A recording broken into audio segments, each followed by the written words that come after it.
Welcome to Guide Guru. We hope this video helps. You start by enabling the camera features you will use in-game. Open Settings and assign keys, Camera Lock, Toggle Smart Cast, and Camera Move so you can act immediately. Make sure Unlocked Camera is on, then set Drag Sensitivity around 0. 5 to 1. 5 to match your mouse speed.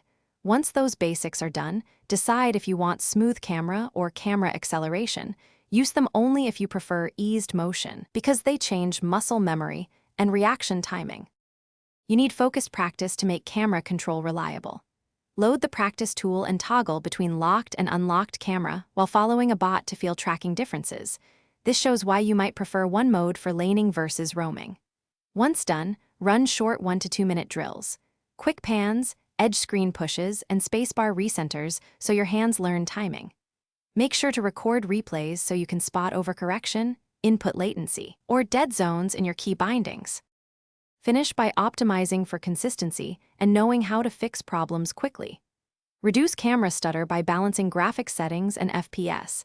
Aim for a stable 60 or higher, and try capping FPS if screen tearing affects camera smoothness. If the camera lags, rebind keys, close background apps, update GPU drivers, and check USB polling rate for your mouse. These steps often solve input delay. Finally, make small incremental adjustments. Keep a note of what works, and revert any change that makes movement worse. Thanks for watching. Consider subscribing if we helped you today.